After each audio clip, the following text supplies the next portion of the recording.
Happy Monday night.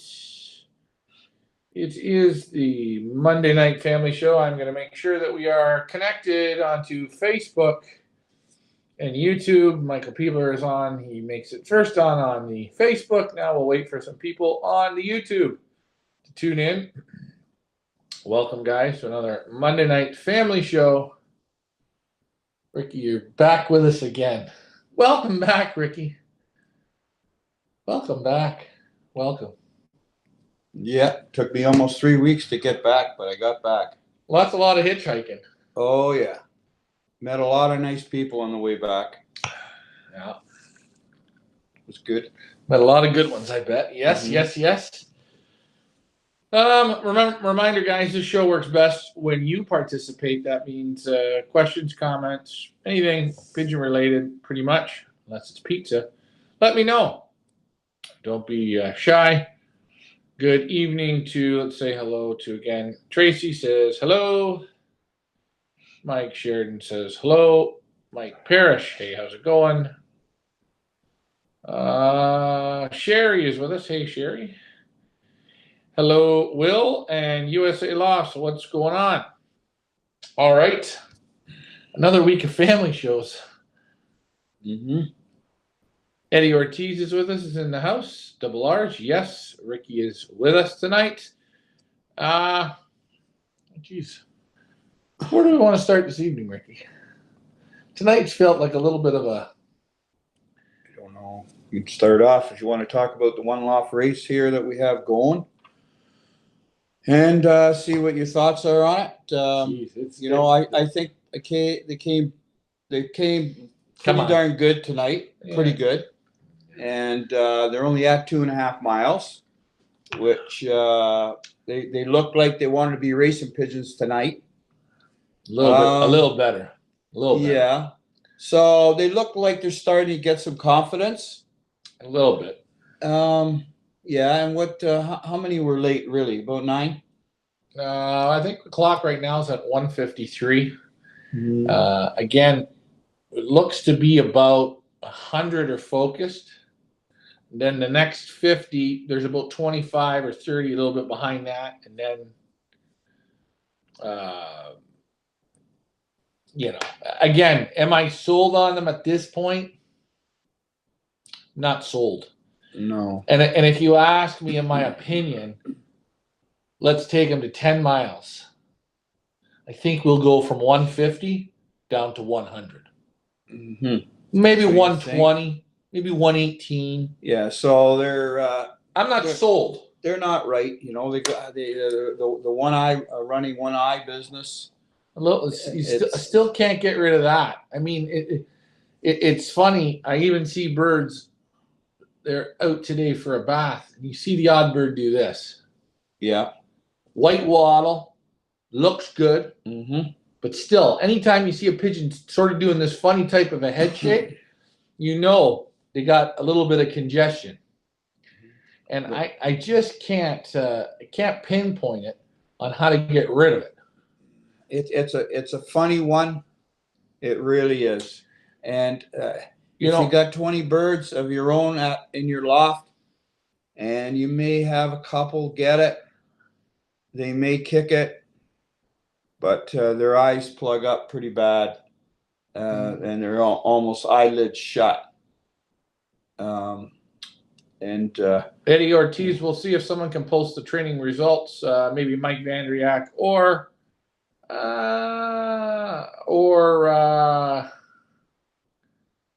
Tracy can. Stan says the team was good today. Yeah, I mean, if I was to compare this team to last year's, and again, every year is a different group of pigeons. Last year's group, they were determined right from the word go. And they had their only bad toss last year was at 240 miles where they got blown right off the map. But everything up until that point, those birds were very consistent. That was at Latchford, wasn't it? That was at Latchford. With that grayish overcast there, yeah. Now, it's easy to say take them 25 miles. That's again, and I like that. That's a nice blanket That's a good, like Rotundo. Take them 50 miles. Hold on. Last Monday, or was it last Monday? Last Monday we had 470 pigeons. Half a mile. We dropped 270 pigeons. Right. And you actually see them up flying. You know, on Saturday, we drop another 50 pigeons. I'm not burning gas. They're not ready for it. I know. I think tomorrow, if we run them 10 miles, I think you drop. You know, and it's very nice when you're in the comfort of your own home. When you look into the mirror, and you say to yourself, these birds that I bred this year, my young bird team that I bred, they're absolutely, I don't like them. Something's not right. I'm going to crack them 25 miles, 50 miles, 70 miles, whatever your crack is going to be. And then you lose them all. All you do is look in the mirror yourself and go, that wasn't the move. No, you pushed them. You pushed them. Right. And I'm not, you know, I had another guy say to me, well, my first toss is 25 miles. It just doesn't work like this. It depends on the situation. If your birds are loft flying good, you know, they're going for half an hour to an hour and a half in that time, and they're going good, and they don't have one eye cold. That's what they had. These birds don't have what they just finished through. It wasn't a one eye cold. It was a runny eye. It's not a one eye cold. One eye cold is one eye runs and then it gets all yellow and they get all that yellow stuff on their shoulders, you know. But this is just a runny eye, so that's a respiratory problem. And but anybody that says I crack my birds to 25 or 50 miles, if they have a runny eye, go ahead and do it. I mean, you're talking about it's not even about runny eye or that. I promise you that there's not very many races out there that would attempt that jump. Because I wouldn't know. And I'm telling you, out of all the years in the last 5 years, we'll talk about this is our 5th year doing this. I think our 5th or 4th. Well, no, this in Pioneer. In Pioneer, actually, this is our 14th year. In Pioneer, one loft racing. This group of pigeons, they went up this morning, guys. Tomorrow morning, I'll do a video with them. You let them out, they go straight up. There's a nice group that go up. They look like they say, okay, we're gonna go for an hour fly. And then within about 10 minutes, they just down. They don't want to go. It don't matter. You can flag them. You can whip them. You can beat them. You can ask them. You can do whatever you want. They don't. And there's still a group. They're very content with just sitting. Doing zip off. Zip off. Yeah. And every year is not the same group. Every year it's not the same in anything, you know. If you're a farmer and you're growing wheat, every year is not the same. You talk to them, how's the wheat? Well, we didn't get enough rain, so my wheat's stunted. Last fall we didn't get enough rain. If it's fall wheat, whatever. Let's say it's hay. This year, a lot of the guys with hay, they're only going to get 2 cuts. They got one good cut. That the hay was up about 2.5 feet. And now we got the second cut. It's up the second cut. Usually by now you're on your 3rd cut if you're doing hay. Okay? By Labor Day weekend, you're doing your 3rd cut. And that's it. A lot of guys with hay, they're only on their 2nd cut. This is going to be the 2nd cut coming. Yeah. Okay? So, or corn. You talk to guys with corn. Every year is different. Right. We get that. So what I'm saying is, you're dealing with life. This is how life is. Right. And we see other one loft races local, and they're not advertising anything. Hold on. And now, they're not doing an inventory. Okay, so just hold on. So I just want to get to a little bit of the questions. Right on. So Mike says, I don't think pushing them a half a mile is a big jump. No, and I'm going to say, if you honestly want my opinion, these pigeons haven't been trained yet. This is not training. They could do this 10 times a day, 2.5 miles, until they get it right. But we're not going to do that to them. we haven't started to train. ABC Loft says this is one of the toughest races in North America. Why is this race tougher than the rest? No, wait. I like that statement, but it looks tougher because we're real. We are real. Okay, so that looks tougher. It looks tough, but it's not. This is real. This is real. Well, what I'm going to say is, here in Southern Ontario, we're going to take our area. There used to be a race. It was called the Salem. Okay. Yeah. That race took in 1,500 pigeons, and the guy got caught not taking them to the spot. The guy got caught. Apparently, there was sickness that wiped out 900 birds, and it was all written on a message board. And wait, that's it. That's it. You didn't see nothing. The other one there, I hate to say it, Niagara Falls, again, it's same shit. A lot of message board, a lot of this, a lot of that. Then we got a new one out there. Took 1,200 birds in. Not one inventory. Birds aren't even out flying. Now, why is ours the toughest? Because it's real. Because every day, we take you somewhere onto this village, and we show you there was another story. There was another fella a few years ago that I would have to say he was pretty real. He lost about 900 up and over the trees in one toss. It was 5 miles. He lost 900 birds. Claimed it was the solar flares. So he was pretty real. It lasted another year or so after, and he packed it in because, but he had ropes up in front of his loft, so he couldn't walk to his loft, couldn't visit the loft. We had a couple guys come over yesterday. Come over. They come over and holy jumping. What's going on? What's going on? I brought out the birds. Take a look. Holy shit, the birds feel good. Holy shit, birds look good. I said, yeah, your birds, these ones look good. I bring out other ones that are on the toss with a complete wet eye. This pigeon here, I've treated 7 different ways. I can't fix it. Now, I wanted to get into USA Loft. The smart birds can do 25. If they can't do 25, get the trash can out. And I get that. Hold on. When I'm in my own loft, let me ask you, Ricky, you got 35 youngsters. 10 of them are loft flying. Whoa. 15 of them sit on the roof. What are you going to do? Well, there's something wrong with them. If they're playing, if they're lazy, and normally my birds aren't lazy. You've got 10 loft flying. Yeah, and 15 on the roof. What are you doing with them? Like USA Loft says, put them in the ground. If you respectfully train them, you should be fine. I can jump the birds 25 miles. I think, to tell you the truth personally, any darn pigeon, okay, can fly 100 miles. Any darn racing pigeon can fly 100 miles. He can fly it.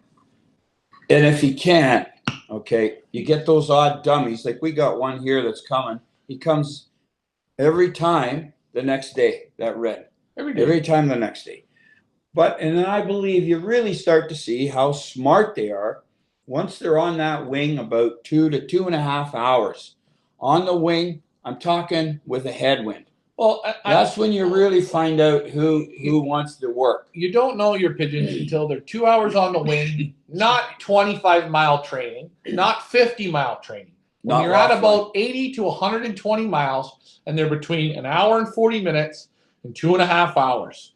And they had to get up and go. Then you know what you have. Up until that point. An hour and a half flying? Well, I'm saying from 80 miles to 120 miles, if you take them. Yeah. And they're on the wing between an hour and 30 minutes and 2.5 hours in that time frame. Yeah, I like them 2.5 hours. Right. Hour and a half, just saying that. I'm saying if you take them 80 miles. Okay, 80 miles. Right. If you don't drive the 100, you go to the 80. You want them to be in that 80 to 90 minute range. Bang. You want to basically see them doing it in the proper time. Well, if they're you don't see the same at 50 miles. They're in a headwind. They should do it. Well, let's say a 5 mile an hour. For Christ's sakes. Okay, for Christ's sakes. I don't judge. I'm saying if you drive them and it happened to be a tailwind. When I took your shit boxes It was a tailwind. The whole other week was headwinds, but I didn't go that day because I figured all headwinds are going to keep up. That's what I'm saying. You're getting down to once they get about 100 miles till they're the proper time on the wing. All right. They're doing it properly. I took the birds 2.5 miles the other day. One group came in an hour. Does that mean they're focused? Anything they're doing it? Did they do anything right there except just wing time? I just said 2.5 miles. So it takes them 2 hours to come from 2.5 miles. There's no work. They're just fooling around. Right. That's why I say 2.5 hours in a headwind. And it should be probably about 160, 200 miles. Oh, hold on here. Okay, so hold on. I missed some comments. Okay, wait. Mike Vaniak says, I totally disagree with you. Okay, no, not Mike. This is Eddie. No one knows unless they don't care. Jump birds like that. USA Law. And guys, I don't think you guys have to argue. I think it's just two different ways of looking. And I think you can jump pigeons. I think there's a time you can jump them, and there's a time when there's no point in jumping. You're just blowing them away. If someone's going to enter birds in a one-loft race, they should have the birds that can handle it. Well, that there is birds that can handle it. You got to have birds that can handle it, but there's got to be luck. I love this statement that I got. I had a call on Saturday. The guy said, Ryan, I sent you better birds this year than last year, and I've got 2 birds left. And I said, hold on a second. Everyone sends me their best pigeons. But if you can absolutely guarantee me that you sent your very best, you know those are the best of the best of the best, why did you send 20? You only need to send one. Send the one that's going to win. Well, whoever. But hold on. We don't actually know. Whatever he told you, this person was saying all his 25 birds were the best that he thought in his brain were the best. And they are in your brain and when you send them and when you start. That's right. But that's not when it comes down to. Why is it that 1 out of every 1,000 pigeons is ace? 1 out of 1,000. That's right. Right. Yes, we released today. There might be 100 half decent, but the rest are all good for chicken, pigeon soup. You know what I mean? You know, so anyways. And again, guys, if your birds are loft flying at home and you got a group of 50 and they're loft flying twice, they're loft flying 2 hours a day and they've been doing it for a few weeks and they're really looking good. Hey, you want to take them and crack them 25 miles? That's fine. Well, in the one loft race game, you don't. That's something that's you just don't see that. Your birds, when they're loft flying, will tell you. You'll be able to see it. I'm ready. You'll be able to see them cutting across that sky. They'll be tucking their wings, going back, coming back and forth. They'll be gone for an hour. And then when they land, they should hit the board just like they've done some playing around, and they should respond when they come. And the other thing, some say give the birds a fair shot, a fair shake. Listen, 5 times to 2 miles, 5 times to 10 miles, 5 times to 20 miles, 5 times to 50 miles. Listen, I can crack them. Why don't we say, fuck it, crack them to 100 miles the first go? Why should I do any training? No, but that's not. If the birds got to be able to handle from the short to the end, the whole thing in between. Now, if I was a crook and a gypsy, I would fudge it all, not say nothing, and have a whole lot of birds sitting here that don't do nothing. But what did I do? What did we do? We do the race as the race, the highs and the lows. Boy, oh boy. Just like you do, folks, with your own birds. I've had guys locally here say, I let 15 birds out for a fly this morning at 8 o'clock. I lost half of them. Hey, that's the way it happens. Whenever you let your pigeons out, they're not your pigeons until they're back inside that loft. Now, here we go. Right? So, my young birds, myself, today I let them out. They flew for a half. They took right off. They flew for half an hour, and they've been trained already out to 100 miles. Right. So they're old. They got that teenage, I say, feeling is starting to get out of them. So, right, let them up for half an hour. They brought 4 birds with them. Right. I don't know. There was only 10.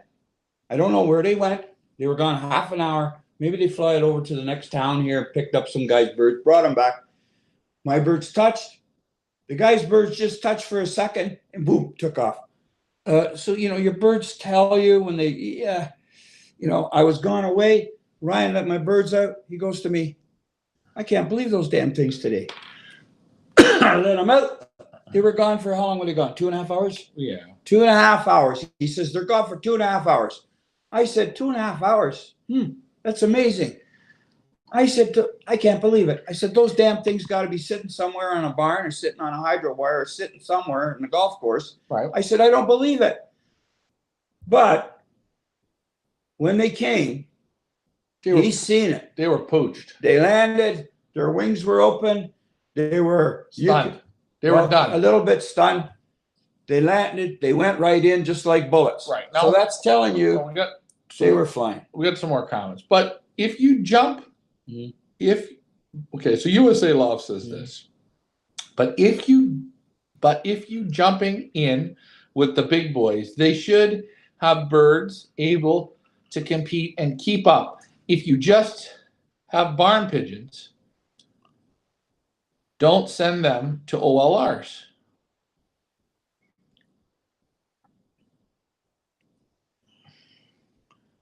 Barn pigeons, I did the thing with Plugger there for a couple years, and they handled it. I send half barn plug, half racing pigeon to these races, and a lot of times, last year money. The barn plugs won money for the guys. Yeah. Okay, and the birds we sent, and we were having some fun. The year before, I sent them the same way bred to, where was it we went to? Mount Laurier. You got them. Mount Laurier. I know one toss we lost 80 birds. They went down the wrong side wherever the hell they went. We got my them all. barn plugs come in good time, right? So I said, okay. So hold on. So hold on here. So Mike Vandriak says, maybe it's time to step up the discipline. No more open loft. Only 1 hour in the morning between training days. Tomorrow we let them out for 1 hour. No problem. Yeah, they were out and they came in. They had a bath today. They went out. They had a bath today. They flew for 10 or 12, 15 minutes. He sat on the roof. I gave them a bath. Called them in. They came in. Open loft didn't hurt them at all. If anything, open loft should make them, I think, a little better. Take them at the end of the day when they're most of their energy is worn out of them. That proved this year that one didn't work. But hey, every year is different. USA Loft says, Ryan, no arguments. Eddie has his thoughts, just like everyone. That doesn't make him wrong. No. And I don't think there's wrong. The thing that's a little different, getting back to what ABC Loft said, why is Pioneer so tough? I will tell you something. Every year, and you can ask Mike Vandriak because he's flown every season at Pioneer. We're the only one loft race. We don't take 75% of the pigeons to the finals. We're lucky to take 40%. But those birds that go, bang, bang, bang, they work. Fairly worked. And you know what? I'm not saying fairly, I mean little. I mean in a fair program. The pigeons were properly educated. And I've said to the other races around, I will challenge you with those pigeons that we worked to compete against you. None of them will come and play. They've got 5 times the birdage we do. They won't come. We put them on the combine. They competed at the highest level. We wanted to bring reality. But the problem with real reality is I can't have baskets full of rings and I'm scanning over the pad to make everything look good. Because it don't work. Got to show you the show. We're down to one training basket. Now, 1 week, we'll blew 360 pigeons away. Holy jumping. Holy jumping. By the way, nobody had to pay a perch fee for those pigeons. So, if anybody in their right mind thinks that I purposely went out here to lay a big egg, you're wrong.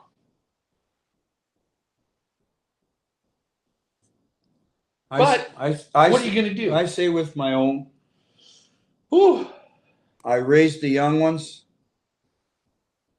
and I raise them to lose them in a fair way. That's what I do. I raise them to lose them. And if I get down to, if I raise 30 young ones and I got 5 left, the end, they did the work. They were fairly trained.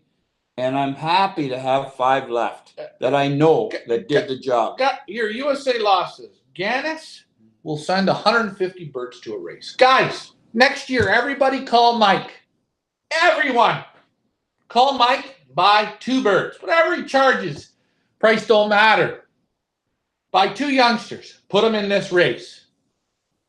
We'll do it real. Every day, 7 days a week. No, but I think... Hold on. Let's see it. I think the fellow was saying he puts 160 in one race. He puts 150 per race. I get that. So how many birds out of 150 does he clock in the first 5 pigeons against competition? In Pattaya, not knocking him. He does the marketing, not knocking him. In Pattaya itself, he sent 140 pigeons there. Right. He didn't give a shit if he won the race. Every pigeon he clocked, they sold for $3,000 to $5,000. Birds that were clocking 1,200, you were buying them for $3,000. People were buying pigeons that wouldn't compete. That's okay though. This isn't about Mike. This isn't. Mm-hmm. But he puts 150 birds in a race. Guys, put 150 birds in a race. Everyone start putting 150 birds in a race. Like we say, the more bullets you put, the more odds you have. Everything goes up. Ray Sheeran says, you may think it's your best, but there's no guarantees. Your best birds do not produce top pigeons every time. And this is another thing. How many pigeons are in a loft that you lose before your season starts or after your first race or halfway through? You go, oh, shit, I bred 50. Shit, I lost before the first race. I'm down to 20. Could you imagine if those birds that you lost, you sent 5 to me, 5 to the Peach Classic, 5 to the Hoosier, and 5 to Africa? Send half of them out.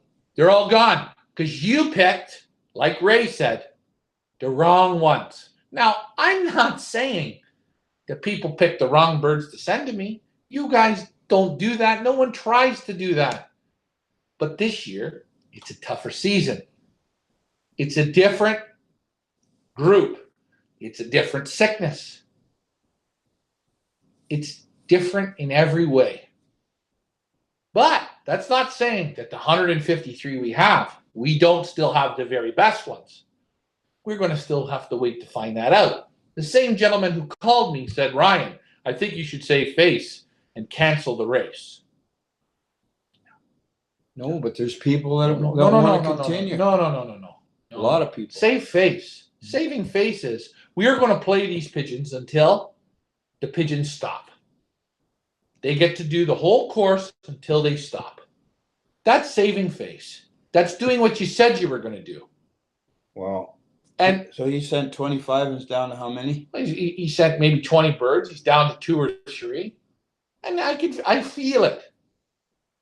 You feel that pressure. You feel that pressure. There's no pressure because you still may have the one very best one in the whole damn thing.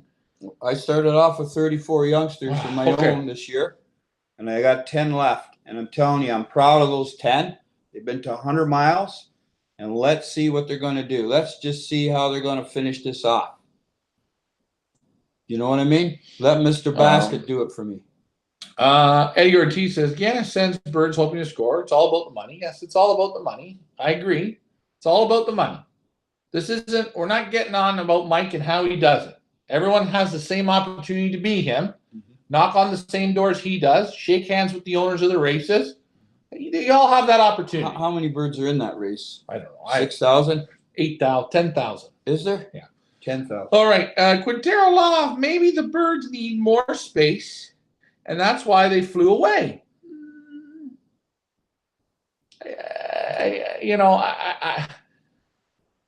If they need more space, they fly away. They'd be gone. They'd be gone well before. I don't know. You know what? We don't ever really know. But I'm saying last year we had 350 birds here. We had no problems. The only guy I can think of right now, and he hasn't come on, is like Gang One said. He's seen that respiratory that we had. He said, I seen it in the UK, and guys got completely wiped. Slowly wiped out? Slowly wiped out. Now, you've seen me treat them, honestly. But the thing is, and I can't fix it. But when you treated them, at the time you, let's say, started treating, you maybe had 10 with it. Then you treated, those 10 got better, but then another 10 or 15 got it. So it almost seems like when you got 400 or 500 birds, it's almost like it never leaves. And then didn't you say some of them were getting it back again? Well, it seems to be. It seems to be a this.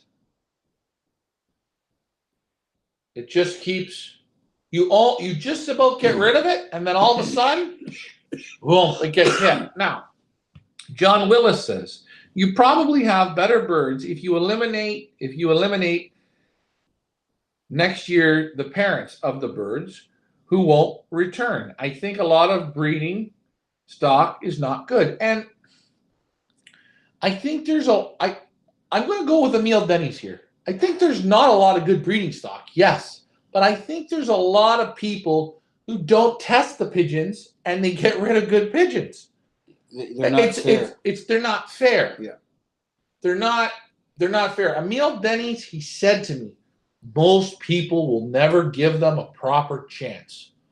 They judge it off of 2 youngsters, and it's or 4 youngsters or 6 youngsters. He says, you got to give it a little bit of time, and you will see. But people are quick. Well, in this world, people are impatient, right?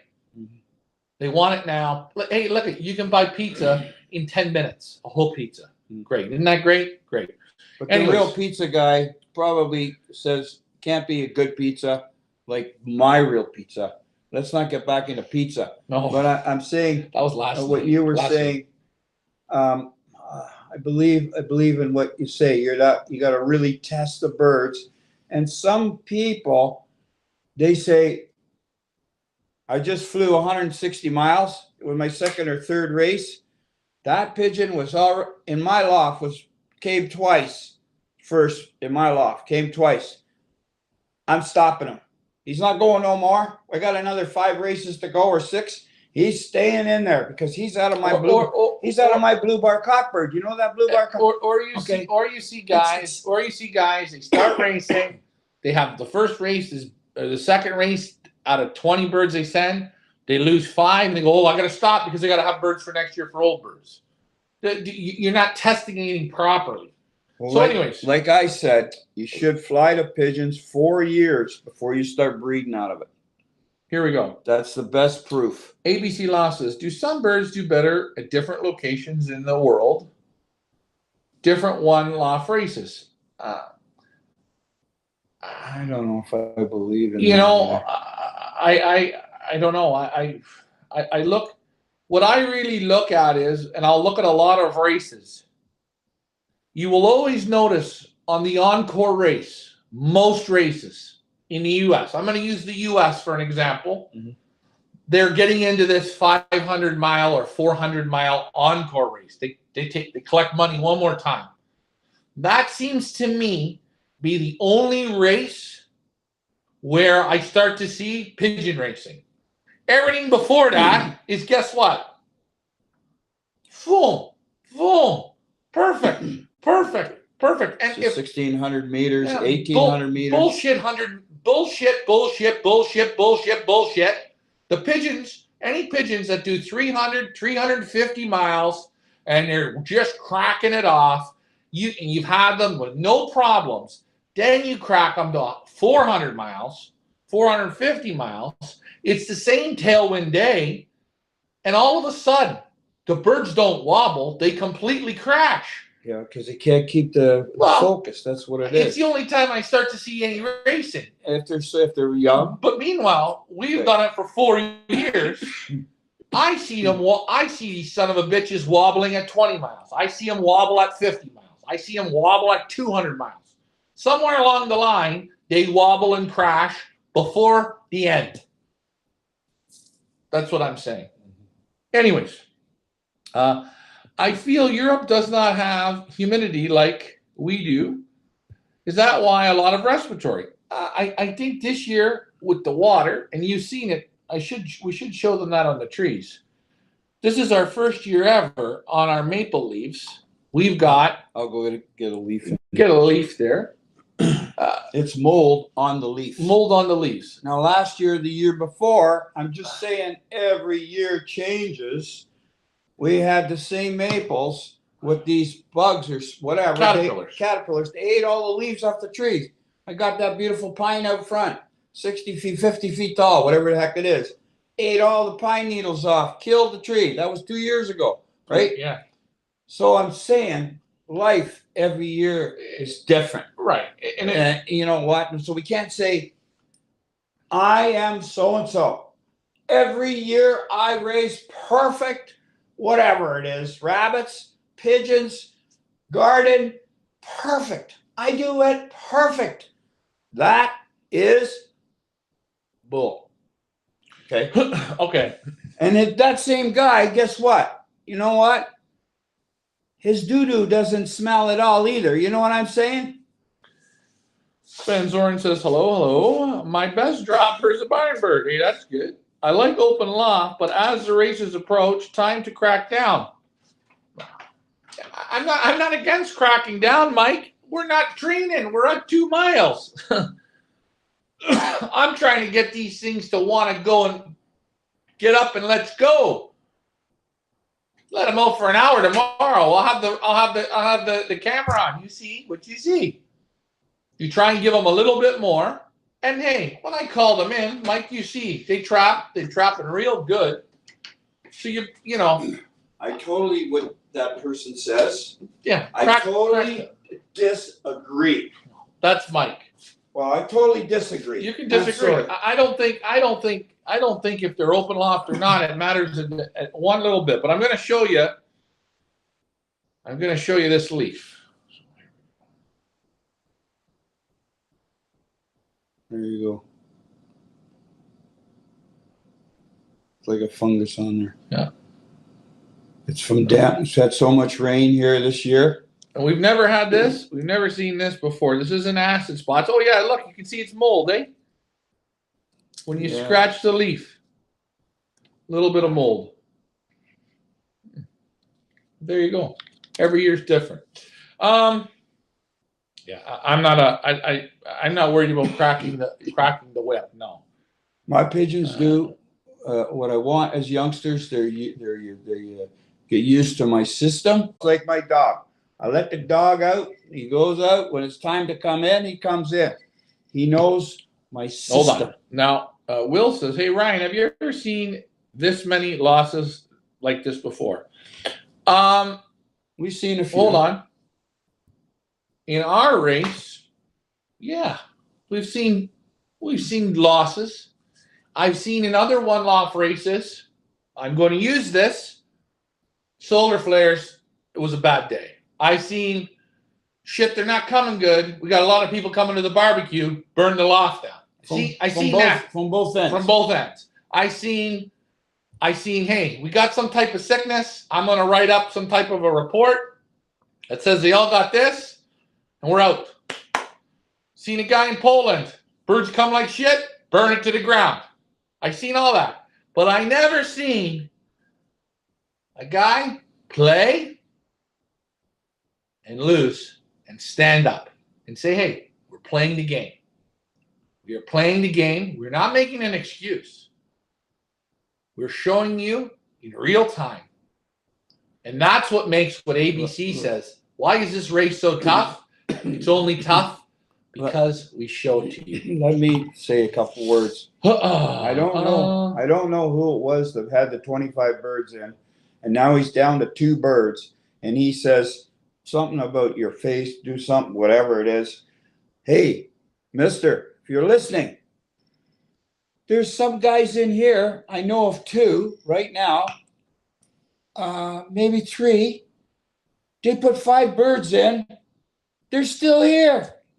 They're still here. The guys, 5 birds are still here. Okay, now hold on. Okay, so buddy, when you lost your 25 birds, hey man, hey, you lost them. What about the guy that still has 5 birds in here? Hold on. I'm not even worried about any of that. No, but this is what. Once training starts, don't let them loft fly due to possible hawk hits, hawk hits.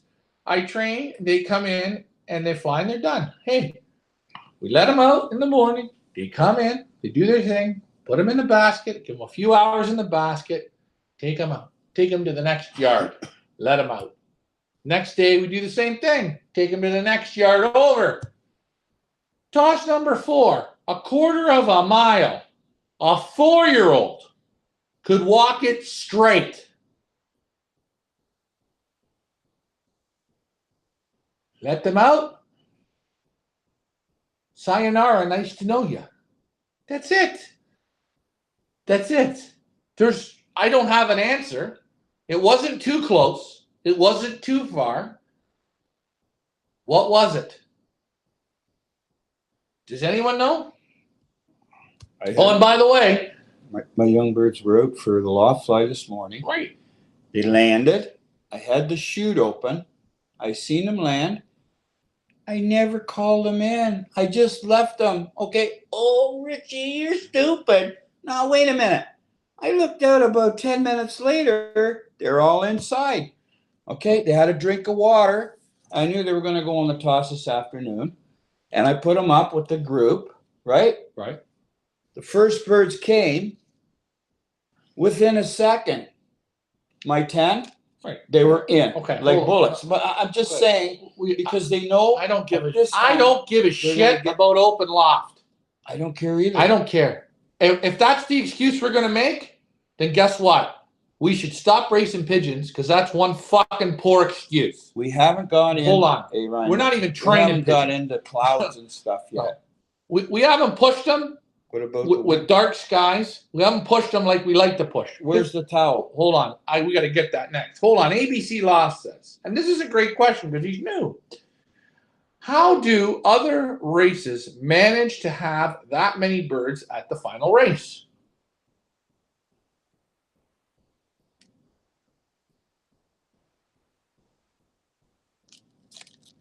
Good. That's a really good question. I went down to a final race. Birds flew 350 miles to go land on the lawn, picking fucking stones on the lawn. And guess what everyone said? Boy, the birds really came good today. They were gliding. They were clapping. Hold on. And you know the people that were saying that were the people who won some money. They won a few bucks. Won a few bucks. But boy, oh boy. When you see a pigeon comes home from 325 miles. You can't see the wool being pulled. Oh, first of all, the loft manager's idea is to make a good impression. Okay? So, if you're going to play around in the game, buddy, if you're listening, to make an impression, okay? You don't impress me. When a bird comes from 325 miles, first of all, he gets 12 in a drop. Fine. They circle. They circle. Bully circle. Then they land on the lawn or they land on the barn. And you see the cocks cooing, and then he's treading his hand, flapping across the field. Hold on, folks. But I'm sorry, but there's something wrong. And then you get Joes that'll stand beside you like an idiot and say, the birds are in great shape, aren't they? these are in real great shape, you know. And then Look at him, he's out there with his snot on and a stick, trying to get them in the loft. And then to top it off, I hate to say it, the guy running the race won't bring the birds out for you to look at. He won't bring them out because you're going to be able, any pigeon guy with any fingers will feel the bird's hot, the feathers are parted, you look at the darkness underneath the pigeons, you can see, you can feel it. When you come here, when the birds do the race, whoever's here gets to handle pigeons. All I'm saying is, Because we show it. buddy, if you want to pull we're not that talking about trick, don't feed the suckers for 2 days. He's asking, how do other races manage? There's no management. I'm not, like I say, I think there's a lot of BSing in this. I don't think there's a lot of reality. Because again, think about it, guys. You all can do it. It's $100 a bird. It's $150 a bird. You get to pocket that money. Okay, you take in 1,000 pigeons. Now, you start trying to work those pigeons, and that group of pigeons you get a bad sickness. Whoops, I lost 300. Okay, we're going to keep going through that. Son of a bitches won't loft fly. Whoops, lost another 300. Now we're down to 600. Whoops, took them 5 miles. Lost another 300. These birds can't do it. Now, what happens? All the people that gave you that money, they look at you and say, you did a shit job. You took my money. You did a shit job. I'm not coming back to your race. Now you lost all your next year's income. And I think there's a lot of, and that's where you'll see at final races, 2,100 meters or yards or whatever it is, these stupid fast races. Number one, it's very hard to get birds up to those speeds. Number two, shorten the distances or just don't take the birds. Who's really watching? Who really gives you the show? I can make a couple comments. Hold on, we're going to keep going. John Willis says, congratulations on eliminating the birds that can't make it. And I'm not congratulating those birds that they can't make it. I think those birds can make it. But if there's something underlying, if it's a bad group, a bad moment, an oops, what they don't come back from it. Okay, the top flyers that you visit in Europe. Okay. When you ask them, what do they think of one loft races? What do they say to you? What do they say? One loft racing, there's no skill in it. The people do not do the work. That's why I don't put my pigeons in the race. They don't do the work. And part of the work is working and losing the pigeons. There's very few part of the work. Very few guys in Europe have any interest in buying their one loft winning birds back. If they're not a breeding loft that's selling huge dollars, they're not interested. Sell that bird. It was a good day on a good lucky day. It was a good bird. That's what I need. I take the money, sell the bird. My meat and potato pigeons, the pigeons that are going to get me another win, I fly them week in, week out, bang, bang, bang. That's what I fly. Now, Michael Walsh says, one of my birds has been missing for 3 or 4 days. It showed up today at the 140 spot. Is there a chance it can get with the program, or is it out, been hit, missed? In my opinion, birds come back. Some birds, they get scared once or twice, and they figure it out. One good scare, and they're in. You'll see the bird will train tomorrow, see how it comes. The bird will train the next day, see how it comes. All of a sudden, the bird straightens out. Sometimes very good birds need a little scare. So don't get down again. I had a great hen. She was gone for 3 weeks. I lost her for 3 weeks. Right. Brought her in. And she never made a mistake after that, did she? No, after that, she flew a total in race miles in her life was 21,000 miles. Forget about training. Right. Right? She flew the 500 4 times, and she flew Kenora once, which was 850 miles this hen. She was gone for 3 weeks. Hold on. 2 weeks later, I put her in a 221-mile race. I won in the pouring rain. Right. Now, It was an open race. I won in the pouring rain. I never thought I would see a pigeon in this rain. No way we're going to see a pigeon. Bang. bang. And Ray Sheeran says this is how you find out what they're made of. And this is it. And the one thing I will always say, I can look in the mirror. I can go into any pigeon club, any room, any auction, anywhere. I fly the pigeons to fly them. I don't bullshit the people that put birds in. I give my best. They gave their best, and the birds tried their best. If there's a mistake made, there's a mistake. And what's the mistake? Someone said you let them out too late. No. Everyone went out too late then. I was out driving too late. They were out flying too late. Why did they all come home except for 50%? Why did 50% make it and 50% couldn't? Why did I make it home? Why? Let's stop with excuses. Open loft. Next year, to be open all the time. 7 days a week. Well, And feed them outside. Drinker outside. You only come in to roost. You know, you can get crazy with it. And I'm not knocking Mike. Mike has his ideas like everyone does. But the difference is in our race, and it's our downfall, we don't lie. We don't cheat. And that's it. And still at the end of the season, if I've got only 20 pigeons left, the one loft race over there with 1,200 and the one over there with 300, guess what? Come on. We'll whip your asses with 12. We will. Because one thing I know, our birds do every mile that we set them out to do. They might fail, but they're going to do the miles. Oh, okay. USA Lost, you'll lose them if you buy two. You'll lose them if you buy two. Well, why would you lose them? They're the best goddamn birds money can buy. I told you, everyone, buy two from Mike. You won't lose them. They're indestructible. Everyone try it next year. Put birds in, you got to go buy one from Mike and put one of yours in. Come on. Should have 150 out of 150. Won the hardest races in the world. Those goddamn birds are bulletproof. Give her a try. Keep an eye on the Dutch rings. They're coming. Ha ha ha. Yeah, they're doing good. Mike Green, I'm almost out of bullets. Mike Green sent 20, 22 or 25. But it's not about what you lose. It's what you got left.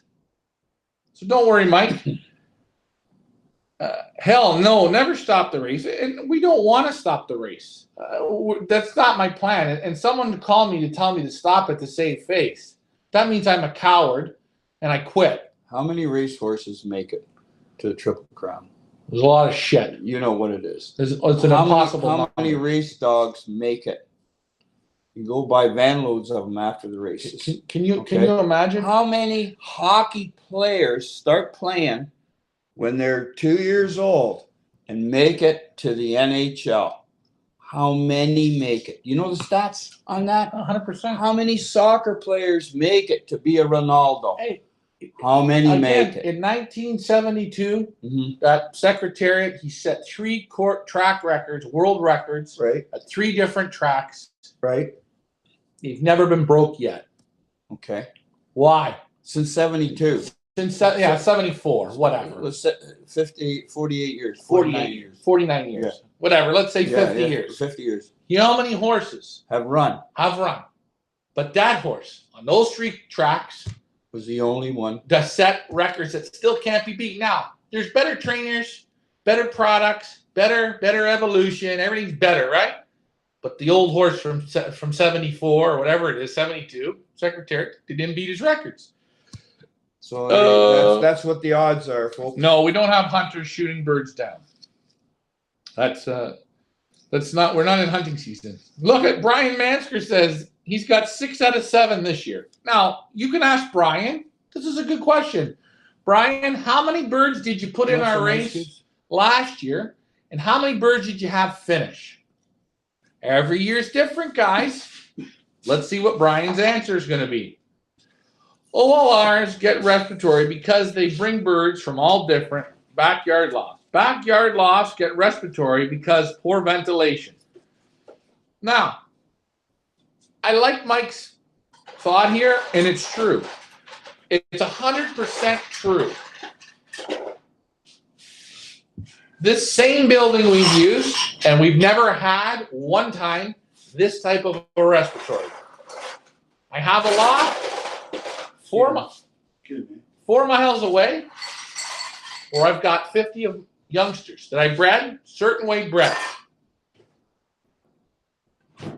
No respiratory. Not one. Nothing. No sickness, nothing.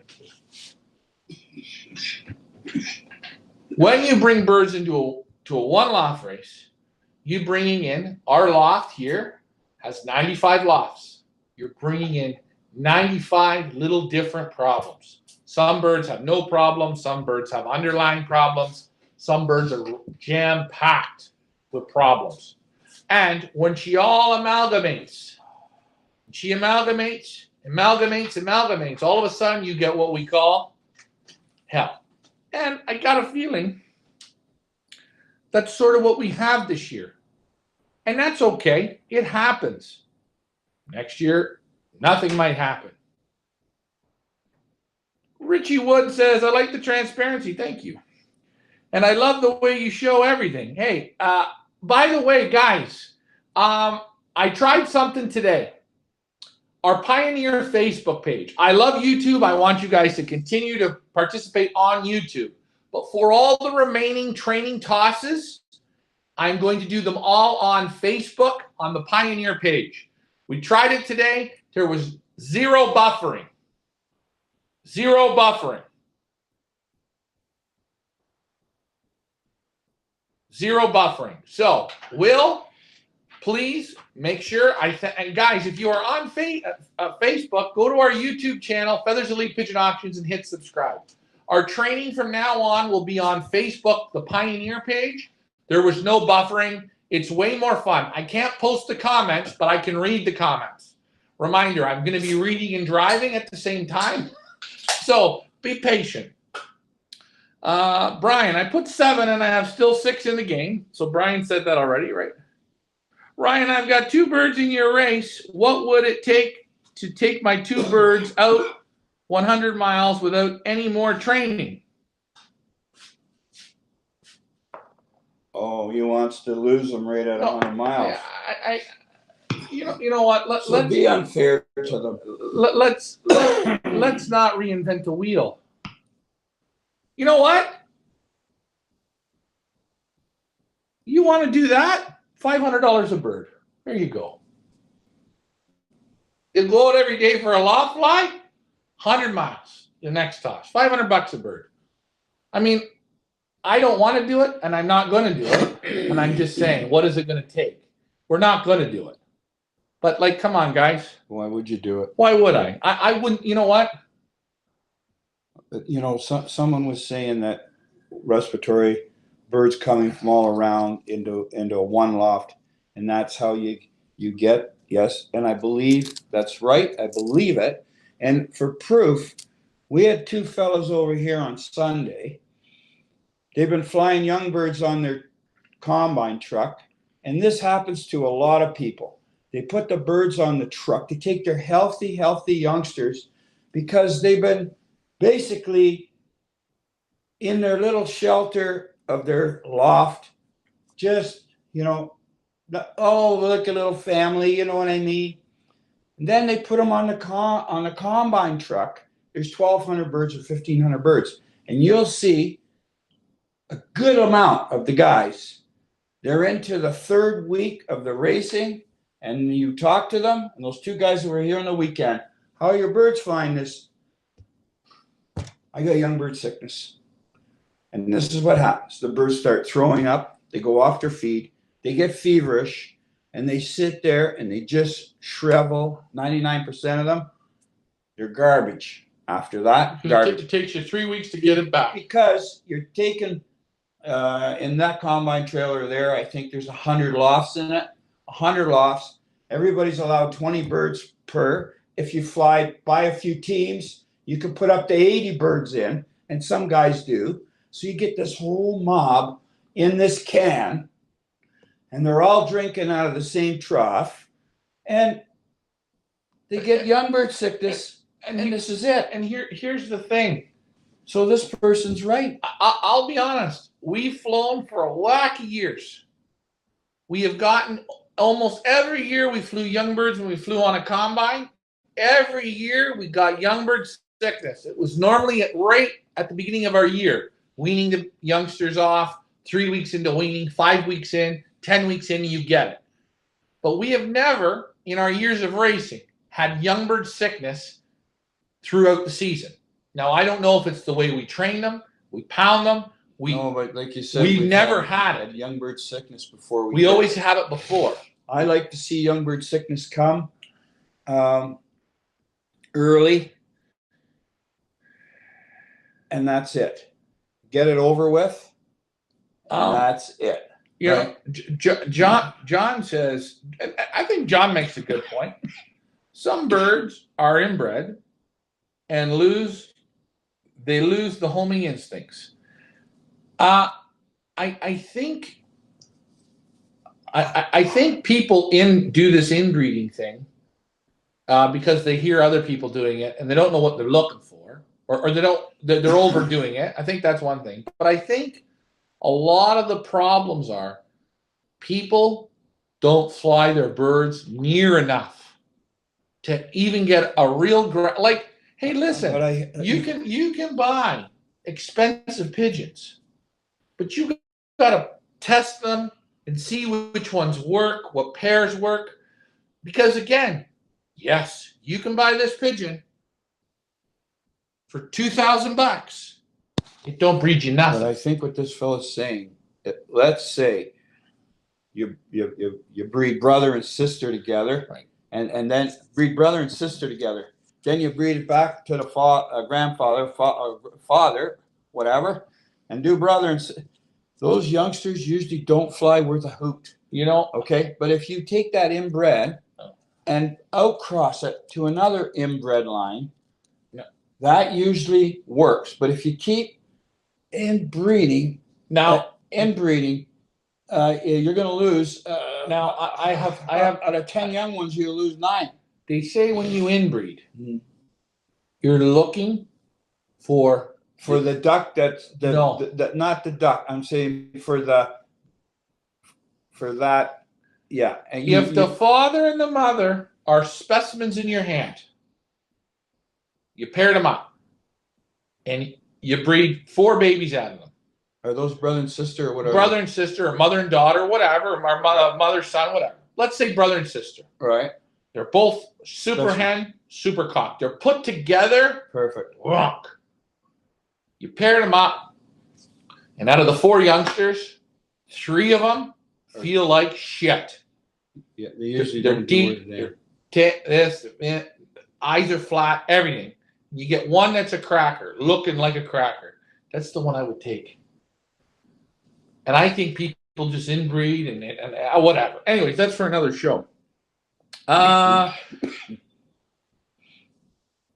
OLRs hold the birds. Do they charge activation fees? See, Eddie's new at this. So what a lot of races do, and this is normally what we do, we tried something different this year. Normally, you pay up front. And what we used to do up to this year was you pay $1,000 for 5 pigeons. The perch fee comes in and the prize money comes in. So we got our money to work, and all the prize money comes up front. We're not chasing nobody for money. Mm-hmm. So that means if we have 500 birds, there's 500 prizes collected. This year we did it differently. You don't pay until the birds hit 100 miles. Now, in my wildest dreams, we take in 580. I figure, hey, we're going to get about 400 to the 100 miles. and we're going to have a nice pot. Right. Right now, the pot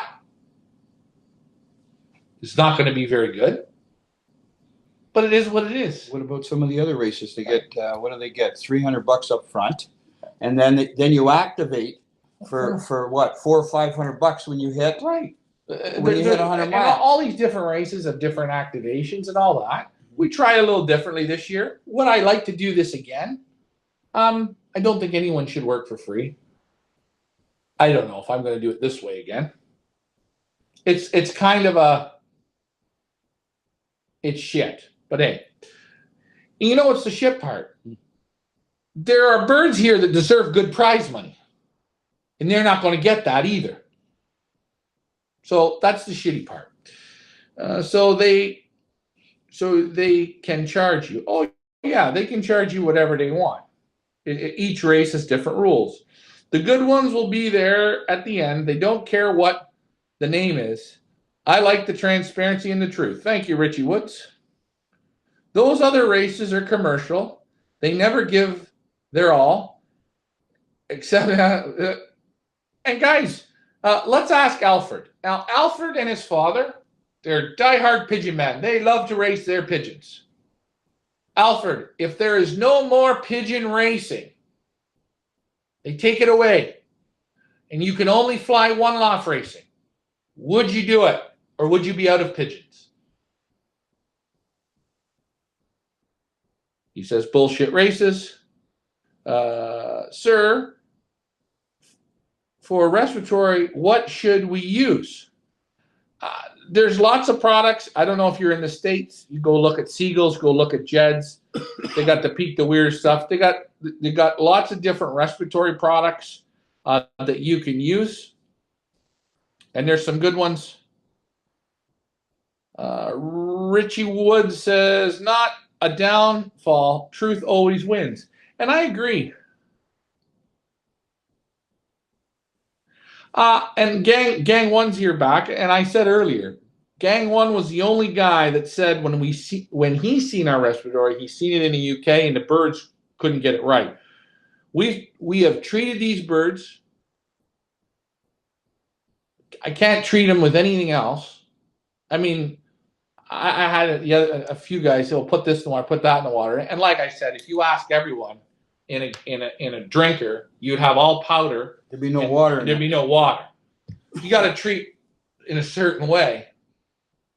There has to be something underlying within them to not come home. I mean, you could have a bad day, lose 50, 60, okay. I think too much.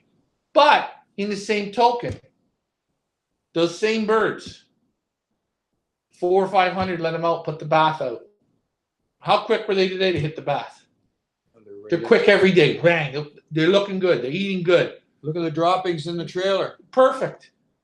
But somewhere in here, it's not right. It's foggy. It's foggy. It's cloudy. Cloudy. And we've seen that in the trifecta. We had 800 birds. We dwindled them down to nothing left at 150 miles. They would not come. It took them 4 hours to come from 15 miles. Yeah. And they wouldn't come. But they looked like number one. Did they not? Did they not? Pulling the flights half the trouble. Let me ask you, you pulled the flights on your birds. You have any trouble? No. You had 100 miles? I'm at 100 miles. Yeah. No problems. No problem. Pulling the flights? Sure, we could say it's trouble. But we tried it with our own. There's no trouble. Yeah. I don't know. Hey, but I'm not. I got full wings. When we talked about it, would we pull the flights again next year? I haven't made that decision yet. I'm 50-50 on it because do you have to? Does it add more stress? Well, we tried it with ours. I'll tell you something. My young birds were flying about a half an hour when I cut the flights, the 8th, 9th, and 10th.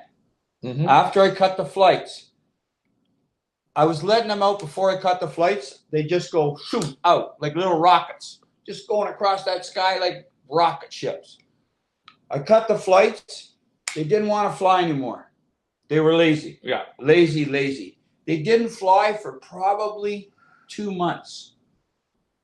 They just go up on the Twisted Sister, sit around. They wouldn't do nothing. They didn't want to fly. So the flights started growing back in. And soon the last 2 flights. You got those birds still out in the basket? The 2 blue bars? Yeah. Good. In a minute, bring one of those in. Okay. They were down about, excuse me, probably an inch from finishing off the growth, right? And I said, God, we got to start doing something here. Didn't want to start flying. Didn't want to fly. So I just started. I just took them out to the field where you went the first time. 900 yards. Mm-hmm. Took them out.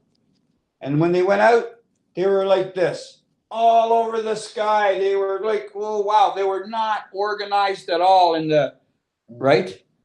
Because they hadn't flown for 2 months. They got lazy. And then what happened? I took them 2 times to the field, 2 times to the school. The second time to the school, they started kidding. Mm-hmm. Nice. Coming home. I took them to the duck farm, meat packers, duck farm twice. Yeah. Twice. I took them to 7 miles once. Okay. I took them to 10 miles once, right. The racetrack. Right. You took them to 20 miles once? No, then I took them right from the racetrack at 10 miles. I took them right to the Rock, which is 24 miles. Right. Then you left. I took them there once. And you only took them once. Then you left. I took over. And then I took them to the Rock twice. That's 2 20-milers. 25 miles. Right. Then I took them 50 miles. To Brecken. Once. Yeah, once. Then I cracked them to 100 miles. And they beat you home. And I got them up and I got them. They wouldn't loft fly. They still wouldn't loft fly. No, I got them loft fly. I didn't have to do much work. They wanted to go. Right. Now, hold on. I'll ask you today, when I was going over to feed the other birds, because I always, when I get called out on bullshit, I have to. Okay, yeah. I have to nail it. I told you, DeKine's birds, the holding law for birds that got to go to the U.S. Okay. DeKine's. Orange and red. Yeah. The other 2? Yeah. You brought them back here? Can you go grab 2 of them? He's got 4. Could you grab 2? Right. Bring them in. In a holding room. How many birds are in the holding room for the U.S.? Oh, what? 100 and what? 150? 150. In a holding room. Yeah. In a holding room. It's concentration. Can I ask you a question? What? Do I breed from people's pigeons ever? No. When I want a pigeon, I'll ask you. I'll ask you how much you want, and I will pay for it. You brought those birds back because I got to get them on a paperwork to get them. If the bill's paid, the birds go out. Bring 2 of them in. One thing I fucking hate, don't ever accuse me of breeding your pigeons. I don't breed no pigeons from nobody. That statement right there, I'm a nice guy.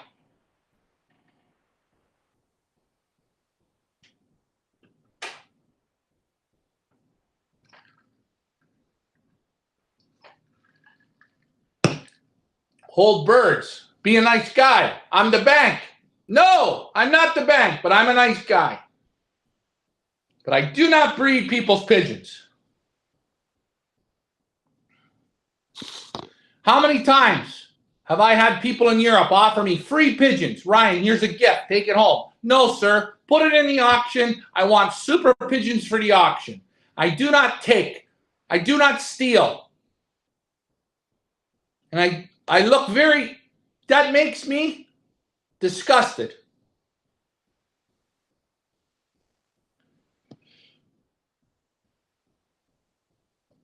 I'm bummed out, he says. Facebook. Can't get the live notifications. Well, I can text you. By the time the races start, the young birds will have much more immune systems because they are older, All our birds mixed but are immune. Dave Conover, no complaints, no excuses. Thank you. Antonio Rodriguez, I mix my birds with feral pigeons to pick up anything around. Hey guys, different ways of doing it. And I've said to other pigeon guys, why don't some guys trade birds, young birds back and forth, even trade them for a month to pick up other, sometimes I had that one from Dean Pallett, and I thought that was a great idea. What do you put it on Facebook to join? Pioneer, subscribe. Give me this bird. Birds and Mitch. I've been taking care of this bird for a long time. How's his waddle? Is he pumping or is it white? Chalky white. Dakine. Belgium 21, 416-9137. I think that's yours. One thing I hate being called a fucking rat. Well, he's molting good and heavy. Look at him, falling apart. You know what? I had the birds for so long, I should have taken rounds of babies, but I'm not interested. Here's another one. Annex Gotia, super pigeons. You know who want to buy these pigeons? Wally Bielek. I think this is the 735. There's another one, super. I got to get him on a health certificate. To get him on his health certificate, I got to have him here. It's funny how people listen to what you say on a show. You have your own pigeons that you're doing your own thing with. They think you took their pigeons. Man. You know what they say? Watch what you say. That's a fucking nice pigeon. Man, is that ever nice. I can't knock these pigeons at all. Boy, when he gets them, they're super nice. And I like this one especially. I like there's a little bit of white on his chest here. Perfect. 10 plus pigeons. Gotta go. Enjoy. Talk to you later, gang one. Pulling them flight stresses them. I believe it does. And gang one. Been to a few lofts that do it. I've seen a couple one lofts do it. Am I going to pull flights next year? I think the best thing is just let them be plain old natural. Because if it does exactly what you say, add another level of stress, then that's not good. Well, it's not good, but it's also good because stress is good for a working machine, an animal. Stress. To handle stress is you can look at it both ways. Okay? The problem is you can look at it. Well, you looked at your 10 birds; they come good. I look at Sammy down there; his birds come good. This comes good. That comes good. So you trying things. Hey, the wings are full on the birds. The birds look good, but again, at a half a mile, what can I say? Did you want me to bring the red cock in, the one we put the mark on? No. Remember in the beginning? Put the mark on? That's money, dude. Put that on a cracker, says Michael Peever. No, never. Alfred from Van Zorn says, if there's no pigeon racing that he can't race, he's not interested in flying one-off races. Because in that world, it's different. It's so much fun. And Alfred, and I think you and I think a lot of people agree, it's so much fun building up your little army and competing with them. Because you're the coach, you're the general manager, you're the one that controls it. I would not send a bird to your race. The birds are rough as toss shit, corn. Gang one, you think everywhere else is better? That's fine. You don't have to send them to my race. There's lots of races out there. My race ain't for everyone. My race ain't. And it's not supposed to be. But I think what Gang 1 would probably prefer is if my race, if I did what a lot of them do, nothing. Don't say nothing. Don't show them the feed. Don't show them the law. Don't show them, put up the fucking rope, and guess what? Give me your money, and guess what? Haha, you're all suckers. That's it. Like I said, top-notch flyers in Belgium. Out of 10 top-notch flyers, God. they won't go in the one-off race. The goddamn Hoosiers, the best loft money could buy. Versalaga feed, this feed, Javati grit, wire floors, hydroponic lights, ding da da bang da da bing da da bang bang bing bang boom, burnt to the ground. From both ends. Both ends. It's okay. It was a rough year. But why show it? Just burn the fucker, and it's okay. The suckers are all come back. I'm not here looking for suckers. In Gang 1, your birds in my loft probably ain't going to work. Maybe they will, maybe they won't. I won't kiss their ass. I'll fly them just like the regular guys. That's it. I don't favor any pigeons. Feed them corn whole fucking year. Corn and barley. Why? They got to do it on that. Do you think peas, beans, safflower fix a half a mile? Don't fix a half a mile. The same feeding we did last year, the year before, the year before, the year before. You try any different way you want. As long as it's the same for all, it's the same for all.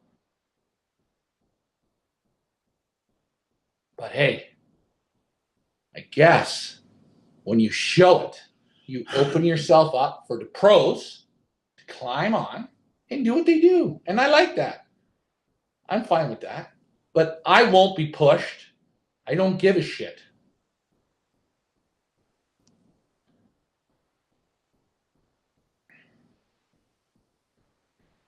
Whew. Alfred says stop with pigeons. He would stop with pigeons. 1 million reasons. 1 million reasons for losses. We all have them.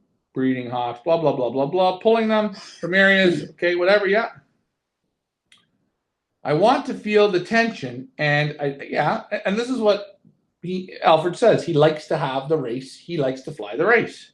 And you know, if you're not seeing it go good, the problem I have is I like to fly the pigeons. So I'm going to fly them. Business-wise, park them all. Don't take them anywhere and just lie to the people. But that's not who we are. So that's not going to work. And you know what? Hold on. You know my old saying. Hey? No, hold on.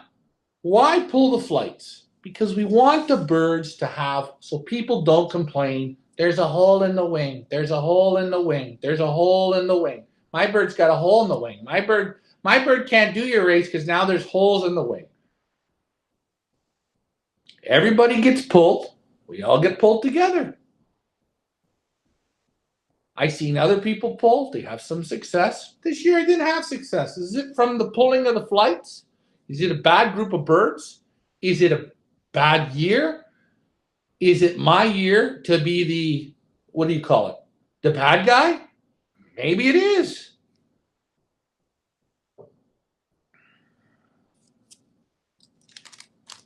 LMR is down to 10 birds. You had the respiratory problem. Yeah, I had some respiratory. You killed them down to what, 15 pigeons? Yeah, that's right. You killed them down to 15. Right. Okay? You got 10 out of 100 miles. Right. Right. And they're perfect shape. Mike, that's a problem. Was it a perfect year for you? No. You did what Gang 1 said But before. Wait. Gang 1 said Gang 1 said he would kill the birds with the respiratory. Before we even talked about this, we had it. Wait, what did you and I do to those birds that we didn't like with the respiratory? What did you do? I eliminated them. You killed them. You played right. God. Okay. But this year, I'm not going to change the subject. This year. I never had any young bird sickness this year. None. And years before, Yeah, I had this is young this is the birds. first year with no young bird I sickness. have no young bird sickness. The year before, Oh. last year, maybe I knocked off 10. They got young bird sickness. Soon they looked at me sideways. I eliminated them. That's it. Done. This year, I had absolutely none. Right? Yeah. So, Okay. and I had guys coming here dropping birds off. One guy from London, right? I don't want to mention his name. He said, "You look, oh, you got a couple there with the runny eye, eh?" Oh, I said, "Yeah." He said, "Yeah, I got it too. I got it too." So I mean, I think it's something that it's all over the country. It's like there's a guy I know that flies in the up north. He has 100 youngsters. He's a top flyer. He sells birds. People buy from him. He's down to 9 fucking pigeons. Is he? Why? Whoa. He spent at Iyer Camp probably $70,000. Why? Why is he down? Why? Why isn't the Iyer Camp don't sell bad pigeons? Did they not say why he's down? He lost them all in training. Why'd you lose them in training? Every year you got birds and champion birds. Champion birds, champion birds. You're top right up there. Why you lose them all? Because I told you every year it's a different story. And hold on. Lost is scraped, vacuumed, buffed. Sanitize the drinkers. Soft kitty, warm kitty. Drops in the mouth, drops in the thing. The best feed money can buy. Sing and dance, sing and dance, sing and dance. Why did he crap the bed? By the way, is he a crap flyer? No. But did he have a oops? This ain't my year. It ain't your year. There you go. Nothing wrong? Hold on. That's life. I don't know how many people have perfect lives. Pigeon flyers must. Not to change the subject, but I have Medinas and white racing homers for feeders. I give them red cell and Bragg's apple cider vinegar separate. Cut both down to 1 tablespoon per gallon. Hesitant to drink. Is that normal? 1 TBL. That's 1 tablespoon per gallon.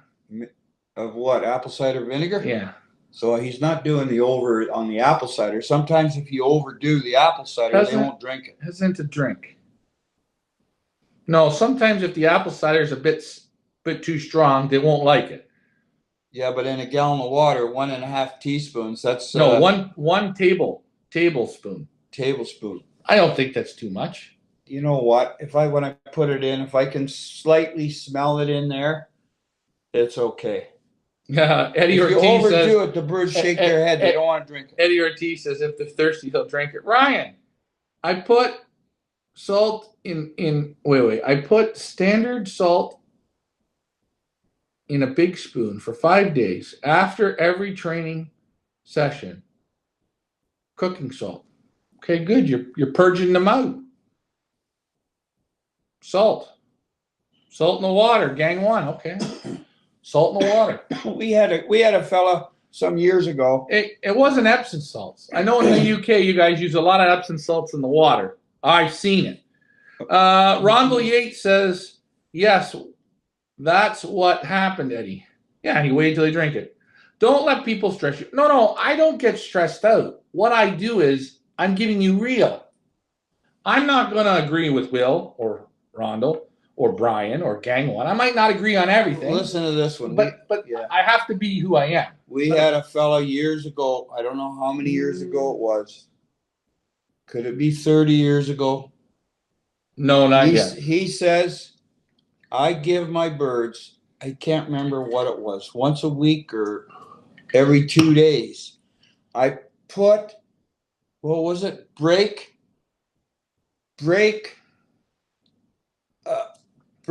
pad cleaner in the water. What was it he put in there? Sulfuric acid. Sulfuric acid. And the sulfuric acid, it cleans aluminum. And when we put it in the water, this guy said, this is what you got to give your birds. Clean out all the canker. But this stuff here, It would literally. You took the lid off. She smoked. She smoked. Yeah. Well, we put it in the drinker, and we Forget. waited till it was like 30 degrees. It was a real hot day. We left the birds for like 4 hours with no water. We put the water in, and the pigeons, it was the best. The pigeons ran like it was like, Thirsty. Let's have a drink. let's have a drink. I never seen it. You know how a drinker has 9 little holes around it, or 6 holes? Yeah. They all run to the holes. They all stop. They looked. They said, "We're not drinking this shit." They didn't drink it, did They didn't drink it. And we thought, well, we better not give this shit. In your competition, pulling flights, yes, darkening system, but one loft race, I'll need to wait. My reading's bad here. If you're in competition, pulling flights, yeah, dark system, yeah, but one loft race, I understand. I'm sorry I pulled the flights. If that's not what you like, some years I darkened. It's not what people liked. Trying a few different things, that's okay. Is there anything wrong with it? I'll do the flights again. I will do the flights. You'll do the flights again, But not in the one loft birds, maybe, because they come. just hold on. Eliminate stress, and again, all I care about really what you try and make it good. You try and make it good so people have full wings and this and that. And at the end of the day, if it backfires, or if it's a reason why someone says you stressed them or this or that, they'll climb on that, and that's the thing. When I soaped the wings last year, Ken Lavoie won money. What did he bitch about? You soaped the wings. We didn't soap them this year. We pulled them. Different way to skin a cat. We lost. 300 off the roof. I don't know why you have any pigeons left. All that shit you bred should be gone. But hey, it is what it is. Excuse me. Alfred says, I decided I want to sell my best pigeons in Canada. Also, the 641, Sister of Henny, my best performing pigeon. I think it'll have something to do with that. Hey, thank you, Alfred. I will send you more next year. Hey, no problem. Guys, let's get this year done. Let's not worry about next year. We don't need gang. Gang 1 is in the UK. You all right, Ricky? No. Oh, I'm putting the light on. He's in the UK, and if he didn't, he'd be more than welcome to. Gang 1's having a perfect year, guys. He started with 47 young birds and had 30 tosses, no farther than 35 miles, 3 races now, 38 birds left, being sick with one-eyed colds, in a loft, and small seeds. Gang 1, he's doing great. Guys, I told you. Hold on, guys. Everybody, hold on. Everybody, let's give Gang 1 a round of applause. Perfection. Yeah. Hold on. And everybody, put in your comments. Good job, man. Hey, I told you years ago when I had open hole, the one year I started off 2 weeks, 2 Sundays before the first race, which is 113 miles. I took them to the Rock one Sunday, and the other Sunday before the race, I took them to Rock again 2 weeks before. They were open hole, no training, 25 miles first toss, no training. I took them only because I felt sorry for them. Okay. I don't know why I did it. Go ahead. I just took them 25 miles.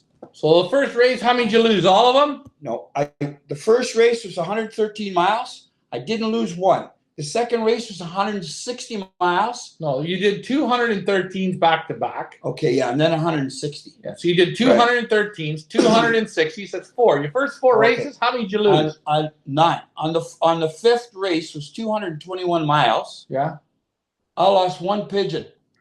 I couldn't believe it. Unbelievable. Yeah. I'm going to give you a round of applause.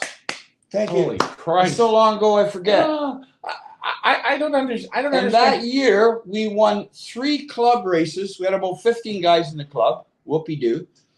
And, of course, one of those 3, I won the Combine. The Combine, which was about 1,500 birds. Hey, unbelievable. I know one year, I took 41 birds straight in one day. And Jim Groves was a partner of mine. He got lung sickness, so he became my partner because he couldn't keep the birds. He went to Europe for 3 weeks vacation with his wife. I took the birds, 41 pigeons. I lost them all in one toss. I had 8 left. Jim came back the week after. I says to Jim, we're not flying this year, my friend, young birds. I said, I lost them all except for 8. He says, those are the best 8 you got out of those 41. I said, you got to be kidding. We went to the club and we won a couple races in the club. We ended up with 5 left in the end out of the 8. They flew 8 races. Oh, fuck. But you didn't stop, did you? No, I flew. Now, gang one's having, guys, you look at this is perfection here in motion. Good job. Remember, when you have a year that's dog shit, that's the year I want to hear about. Yeah, how many races has he done? He's had 3 races. 3. How many more has he got? Who cares? He's in the UK. They got the best competition money can buy. No. They're good pigeon men out there. How many has he got left? You got to have 10 young bird races. Oh, it's only on his 3rd? It's on his 3rd race. He's down to 38 pigeons. He bred 47. He's down to 38. It's perfect.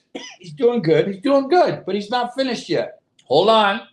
I don't give a shit about how good it is every year. I want to know when your year is shit. Let us know when the end of the year comes. No, not this year. Next year, you might have a shit year. You want to hear a shit year. I want to hear a shit year. How long has he been flying pigeons? I want to know. How long has he been flying pigeons? I want to know. How long has he been flying pigeons? What I want to know is, I don't give a shit about perfect years. That doesn't tell me anything. How long has he been flying pigeons? He's from the UK. He's been probably flying pigeons as long as we've been flying pigeons. He's had it perfect all his life? His whole life. That's what he's saying. Oh, or maybe I'm wrong. Oh, hold on. Gloria says, hello, my name is Gloria. Seems like quick. I'd like to. Gloria's going to die, she says, and she wants someone to help her. We always get these suckers that climb on. Guys, Gloria's not having a good year. Gloria's not. So she needs someone to help her. If you guys want to, if you can read between the lines here, Gloria should run a one-off race. Glue, if it sticks, leave it, don't train, or race sick birds. Simple.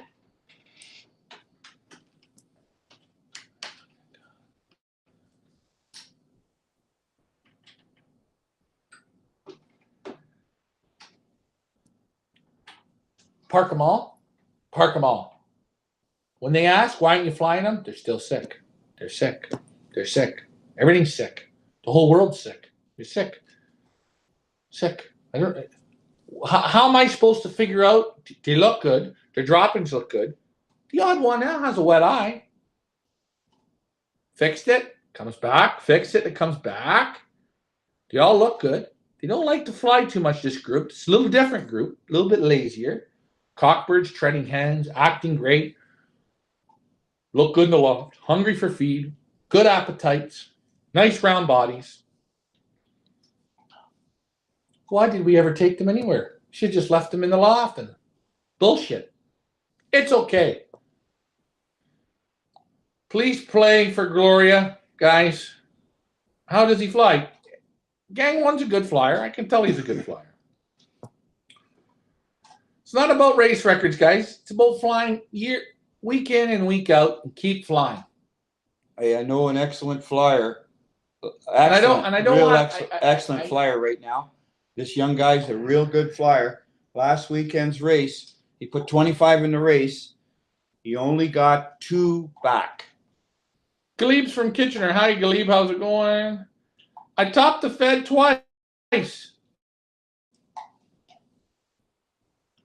This year, I've won 5 races up till now. Hey, he's doing good. He's on fire. I like it. I like to fly in England. That way, Gang 1 can kick my ass every week. I like it. Has Gang 1 got an extra room for you? If he has a room, I'll come. And 1 extra section? Actually, all I need is an SUV, a fucking tent, and a trailer. And anybody in the UK that wants, actually, you know what? I'll go to either Formula One or Daring May and get some pigeons, right? And I'll start at the bottom. Will you guys use Unicon? I can bring my Unicon. I need a photo. What kind of baskets do you guys use there? Maybe I'm using the wrong types of baskets. I'm having fun. Don't worry. Guys, leave Gang 1 alone. He's the best of the best. That's why he's on this show. Next time I go to UK, I'm gonna do an auction for Gang 1. We're gonna bring the best from Gang 1. What's your loft name? He's flying under Cognito. Maybe his loft name's Gang 1. It's okay. Like Tracy says, poor Gloria. We will pray for her. Guys, everyone pray for her. Michael Peebler says, Gloria, sometimes you have to flush a poor man out. They use Brickon. The only clocking system I haven't used. I bet you that's a pile of shit, but hey, we'll get one of those too. So, one of these days, where do you live in the UK, Gang 1? I want to live right beside him too. Well, that's right. I want to live like. Would it be better on the left side or the right side? Left side or the right side? Or wait, north of you or south of you? East of you or west of you? Eddie Ortiz says, Gloria is getting to take personal... Wait, my reading's bad. Gloria is getting to personally take some pigeon meds. Gloria needs pigeon meds, guys. She's not doing well. Should we start a GoFundMe page for Gloria? We shouldn't be making fun, but it is just so funny how people come on here. But I guess they do this. This is a scam, right? He lives in Liverpool. All right. Liverpool. Wasn't Dean Pallett from Liverpool? No. He was just outside of Liverpool. No, he was in Manchester. No. He was in the Lancashire area. I don't know. Lancashire. I don't know. Doesn't matter. What's Gloria's eye sign? Nobody knows. But you know what? We're only talking. There's lots of right answers and lots of wrong answers. We're venting. And by the way, quitting, we're not going to quit. I think tomorrow, let's go to 10 miles. Let's start Tuesday off. Let's crack them to 100. Mine are doing 100. Why I don't want to crack these? Listen, there's a lot of things I like to do. I don't personally feel like driving to 100 when I might get the same result at 10. Save the driving. Yeah, that's right. Let's lose them at 10 miles. Lose who doesn't want to come at. It's like we can forget to put the extra Ken zero. Lavois. I haven't not lost a single bird this year and no sickness. Welcome back, Ken. He made it back. Very good. Very good, Ken. Is Gloria double banded? Everyone's interested in Gloria. Sam Seaman, good evening, gentlemen. There's the guy. Here, this guy will be he will be with us in Perth Amboys. He's got 2 super pigeons that he's going to be auctioning off. This guy is the man of Long Island. You can't beat him. Hey, Sam, I got to go to Liverpool to fly. I'm going to need help. Sam, will you come and fly with me? We can be partners. Like, I'll carry the basket and the Brickon clock. And Sam, we have to pull the flights on the pigeons. That's a must. We're not flying if we don't pull the flights. To hell with it. I like Sam. He's a good guy. He's tall too. What else did I want to say? Oh, if you guys are wondering, where can you get this super pair from Sam? Hand selected by not only Sam, but Sam and myself. Let me just post this up here. I got the photo here because he's on. And I wanted to get this. Well, maybe I don't have it here. Did I delete it? I think I deleted it. Oh, no, I didn't delete it. Did I? No. Here it is. There it is. Thoroughbreds of the Sky Tour. And I hope I got Sam on there. But Sam's birds are in there. I got to double check that. See, sometimes my advertising, I'll make a mistake. Pigeon Bingo will be this Wednesday. Hell, we're doing it. Your birds are going to be on Wednesday night. Also, guys, Pigeon Boss Tour. $5,500 $5,999, $5,999. Get you on a trip for 13 days. Your hotel's covered. Your breakfasts are covered. You get to drive around with your chauffeur in a Mercedes. That's with me. You get no speeding tickets. You get No parking tickets. no speeding tickets, no parking tickets. And you don't have You don't have to get frustrated at yourself saying, Huckenwagen, Schickenhagenstraten, Wokenwegenstadt. That's not What the hell is that? And you make too many wrong turns by the time you visit the breeder, and then you get to the breeder's place and he goes, what do you want? Sorry, I don't take strangers. I got broke into and I don't want to take strangers no more. Bye. Well, Gang 1 says they only race the first race 80 miles. I don't give a shit if you raced 80 miles your first race or you raced 200 miles your first race. I don't give a shit about how far it is. That's what makes it fun. 80 miles, great. I'm happy to race 80 miles. Anyways, hold on a second. Yes, we're going to do this Wednesday because I figure after tomorrow, we'll turn the screws down to about 120, maybe 115. Hey, we could be under 100 by tomorrow. But again, we're going to have some fun. Bingo on Wednesday is going to be at 7:30. The reason being, nightfall is coming. Those birds that came today, they were excellent. When I seen them, boy, they were just How'd they trap? real good. Didn't you have the camera on them? I did.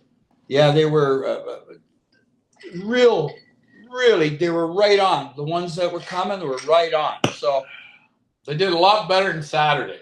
that was only 2.5 miles. Oh. They came in what, 8 minutes, something like that? Yeah. The ball? No, 6 minutes. Was it? 6 minutes. They had a little bit of a headwind. That's okay. We're not reinventing a wheel here. Anyways, guys, Excuse me. we bring up some of this stuff on our shows, and we get people talking, and we get different people's opinions, and every opinion. We're all not gonna, like you, Eddie or USA Loft. You want to read a fortune? I think what we're gonna do for everyone, no, we're gonna pick. Don't Pick. Let's pick Okay, 3 fortunes. This is for us all. One fortune cookie will be red for all of us. You want me to read because you don't have glasses? This will tell us how tomorrow's training is going to go. Wait, Gang 1, hold on. This one's for Gang 1. Gang 1, do you want the one on the left, the one in the middle, or the one on the right? The one in front of me, or the one in front of Ricky, or the one in the middle? Gang 1 is going to pick our fortune. As we wait for him, how many did you take today? 159? I think there's 153. That's the best I think we've done. Very good. I feel good about it. Let's see, which one do you think Gang is going to pick? Top group of 4 milers. Top group of 4 milers. What does that mean? Top group of 4 milers. Ken Lavoie's coming up with an idea. Top group 4 milers. Gang 1 wants the left. So the left. Yeah, wait. If he's looking, let's look at how he's looking. So you want the one in front of me? You want this one? Or this one. Or Ricky's? We don't want to do no cheating. Paying attention. And I think Ken's got a good idea. Champion of 4 miles? Champion of 4 miles, total end of it. Total end of it. Or champion at 50 miles, the long end. The long end. Long end. Long end. Hold on, we're waiting for Gang 1. Remember, there's about a 40-second delay. The question is why won't Gang 1 release his name, his real name? I'll tell you what, Gang 1, he's saying stuff he shouldn't because it's way past his bedtime. Will I lose one day? Well, I lost one today. Isn't this something? Will lost one today. Now, the bird Will lost today. He lost one. 1 out of 5? I don't know, 1 out of 9 or whatever he has left. Ricky, he wants you to open yours, Ricky. Go ahead, boy. You're going to have to read it. So I'm me to read it. Okay, you got to break it open. And remember, a fortune doesn't come true unless we eat the cookie. Hold on. Just give it to me and I'll read it. Can't see it. All right. There you go. We got the French side, which we're not going to read, but we have the English. Read the French sign. It sounds better. I can't read it. But you know what? I'm going to let everyone. It's only in French. I'm going to let everyone read it along with us because I don't want anyone to say I don't want anyone to say he didn't read it right. So here we go. Others will be impressed with your artistic side. Well, that does nothing for training. The art for pigeon flying. The art for pigeon flying. All right. So we're gonna go out tomorrow and have some fun. Shit. Artistic flying. No, it doesn't say artistic side. Shit, I can't draw anything. Let's have a. No, it says Yeah. artistic, yeah. Others side. will be impressed with your artistic side. What does that even mean? So that means everybody's going to be impressed, man. It's going to be good. So Will's out 1. He's got 4 left. So 5 of his birds have been 11 times To 2, but you got to 2.5 miles. 2.5 miles. He still dropped 1 today. It's unbelievable. Yeah. Break out the crayons. Tracy wants me to draw a picture. Now, gang 1, if you would have picked this one, Jordan Polson, I said 12, and he has 1. I'm not mad. Thank you, Jordan. He's happy Now- now. He can take his friends to dinner or something. Listen to this one. This is exactly what the pigeons are doing. We could scrap this one now. Yeah. You will travel to many exotic places. And that's where the birds have gone. The birds will travel, yeah. Hey, thanks, Jordan. Again, my apologies, guys. Don't judge the breeding on it. Don't. Every year is not the same. It is what it is. We had a fun family show tonight. Shit, we've been on for an hour and 52 minutes. You guys did great tonight. We got people from the UK, from Holland, Colm Van Zoren. We're still trying to figure out who Gang 1 is, but he's in Liverpool. We know that now, and he's won some races, which we know. I'm going to have Tracy, get on the investigation to find out who this Gang 1 is. Sam and I are going to be going there to compete, pulling flights and competing. I want to say goodnight to everyone. Tomorrow we will go just maybe a little bit further. Guys, big round of applause. Ken Lavoie made it back to the village. No soap this year, Ken. Only pulled flights. You know how you're going to find Gang 1? I have to. It'll be the man with his chest sticking out all the way. He'll be the guy. And you'll have 2 baskets. I don't think so. No? Okay, remember, folks. That's the winner. Yes, it could be. Good night, good night, good night. Oh, he gave his name. John Nixon. You know what? I didn't see that. His name's John Nixon. Now we call him. Well, wait a minute. John Nixon? No, we're not coming to fly against you. We haven't got a chance, man. I love you too, lads. Hey, John, thanks for tuning in. We always call you Gang 1. We're still going to call you Gang 1 because you know what? John Nixon kind of sounds like, doesn't sound like you. You're Gang 1. Thanks, guys, for tuning in. We appreciate it. We're going to try our best. Thanks for flying with us. That's Ricky. You know who I am. Always remember, Wednesday night bingo. I hope your best pigeon Hits a wire. hits a wire, okay? Pigeon bingo, Pigeon Boss tour. Gang 1's coming on the tour. Have a good one.